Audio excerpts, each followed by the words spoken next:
After finishing my summer reading book, Station 11, I found myself drowning in thoughts. I should start by saying that I never enjoy books when I know it's for school.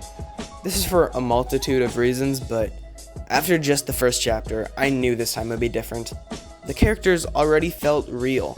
The city streets were immersive. If I had to pinpoint what makes this story so intriguing, I would say this. The story practically moves backwards. While reading, you bounce between life before and after the Georgia flu. Now would be a good time to mention that this book is about society collapsing under the effects of a worldwide pandemic.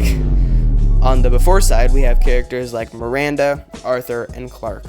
While Arthur isn't quite the protagonist, almost all the other characters relate in some way back to him. For example, Miranda is one of his ex-wives, and Clark is his close friend from acting school. For post-pandemic, we focus on Kirsten, who was a child actor on stage when Arthur died of a heart attack mere feet away. 20 years later, she roams Earth with a traveling symphony. But that's enough plot summary. What I'm trying to show here is how well the different characters, some of which never even meeting, complement each other so well. Or, in other words, just 1 second, and okay. Collaboration. We get thought-provoking takes on failing relationships and paparazzi in one chapter, and then the next, we have crossbow shootouts on decaying city streets. All aspects are perfectly balanced. And I can truly appreciate that when nowadays so much media is 80% action and 20% fake deep. If I have learned anything from this book, it would be this. You can never tell too many stories at once. You can write just as complex a story with a dozen characters as you can with one.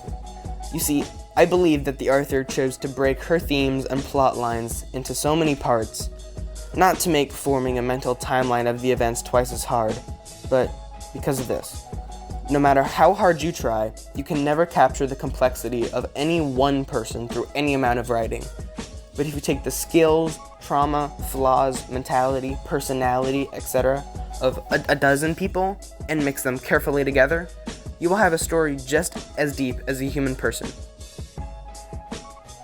Collaboration is what makes everything feel completed. With that being said, I'll end on this. Okay, so I just finished my book, and I feel like I just got a vent, because, I just realized something crazy in this, right? So when I first got this book, you look at the back, it says, this strange twist of fate that connects them all will be revealed. I just realized, that twist of fate that connects them all, it's this! It's Station 11, bro. But pretty much, it's the comic book, because Miranda made it, and then gave it to Arthur, and then Arthur gave it to the kid, and then the kid grew up, and then gave it to Clark, and then Clark put together in the last chapter, the author was Miranda the whole time, because the dinner party scene. Is that not crazy?